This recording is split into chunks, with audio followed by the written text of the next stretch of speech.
তেজপুৰ ইউনিভাৰ্চিটিৰ একমতে যে তাত যিটো প্ৰভিজন আছে যে এজন যদি ভাইচ চেঞ্চেলৰ বা উপাচাৰ্য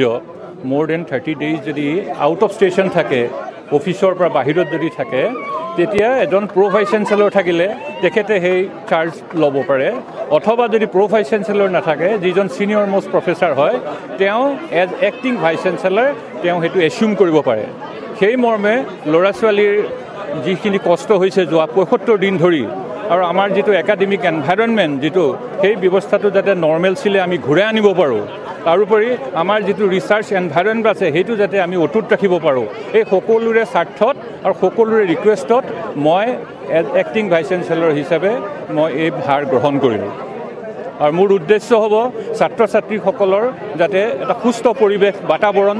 ইয়াত বৰ্তি থাকে আৰু যাতে এটা যিটো অসৎ পৰিৱেশ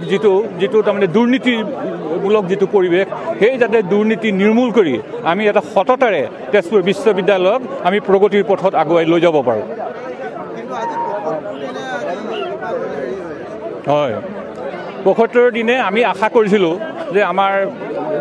অনাৰেবল চেঞ্চেলৰ অৰ্থাৎ গভৰ্ণৰ বা আমাৰ মাননীয় মুখ্যমন্ত্ৰী ডাঙৰীয়া বা মাননীয় যিটো মিনিষ্টাৰ অফ এডুকেশ্যনৰ মন্ত্ৰী ডাঙৰীয়া তেখেতসকলে যে এইটোৰ ওপৰত তেওঁলোকে এটা সুবিচাৰ কৰিব আমি 6 তাৰিখে এখন মিটিং হ'ব বুলিও আমি অপেক্ষা কৰিছিলোঁ কিন্তু অৱশেষত দেখিলোঁ যে হঠাৎ শম্ভুনাথ সিং ডাঙৰীয়াই এখন বৰ্ড অফ মেনেজমেণ্ট নিয়ম বহিৰ্ভূতভাৱে তেখেতে পাতি লৈ এজন ভাইচ চেঞ্চেলৰ এপইণ্ট কৰিলে আৰু যিগৰাকীয়ে এতিয়া তেওঁ নহওঁ বুলিও পিনে জনাই দিলে অথচ আমি বিচাৰিছিলোঁ যাতে এজন এক্টিং ভাইচ চেঞ্চেলৰ থাকে যিজনৰ ফাইনেন্সিয়েল পাৱাৰ থাকিব গতিকে সেই মৰ্মে আমি আজি এইটো সিদ্ধান্তলৈ আহিলোঁ তেজপুৰ ইউনিভাৰ্চিটিৰ একমতে যে তাত যিটো প্ৰভিজন আছে যে এজন যদি ভাইচ চেঞ্চেলৰ বা উপাচাৰ্য মোৰ দেন 30 ডেইজ যদি আউট অফ ষ্টেচন থাকে অফিচৰ পৰা বাহিৰত যদি থাকে তেতিয়া এজন ভাইচ চেঞ্চেলৰ থাকিলে তেখেতে সেই চাৰ্জ ল'ব পাৰে অথবা যদি ভাইচ চেঞ্চেলৰ নাথাকে যিজন ছিনিয়ৰ মোষ্ট প্ৰফেচাৰ হয় তেওঁ এজ এক্টিং ভাইচ চেঞ্চেলৰ তেওঁ সেইটো এচিউম কৰিব পাৰে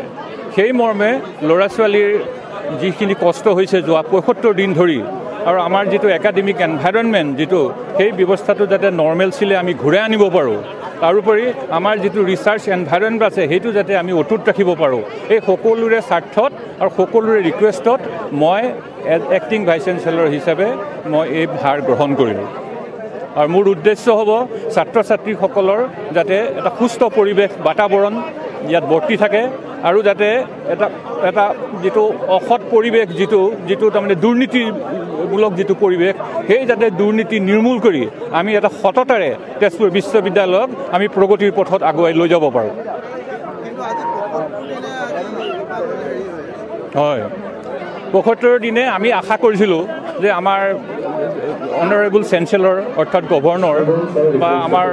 মাননীয় মুখ্যমন্ত্ৰী ডাঙৰীয়া বা মাননীয় যিটো মিনিষ্টাৰ অফ এডুকেশ্যনৰ মন্ত্ৰী ডাঙৰীয়া তেখেতসকলে যে এইটোৰ ওপৰত তেওঁলোকে এটা সুবিচাৰ কৰিব আমি 6 তাৰিখে এখন মিটিং হ'ব বুলিও আমি অপেক্ষা কৰিছিলোঁ কিন্তু অৱশেষত দেখিলোঁ যে হঠাৎ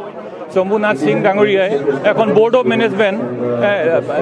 নিয়ম বহিৰ্ভূতভাৱে তেখেতে পাতি লৈ এজন ভাইচ চেঞ্চেলৰ এপইণ্ট কৰিলে আৰু যিগৰাকীয়ে এতিয়া তেওঁ নহওঁ বুলিও পিনে জনাই দিলে অথচ আমি বিচাৰিছিলোঁ যাতে এজন এক্টিং ভাইচ চেঞ্চেলৰ থাকে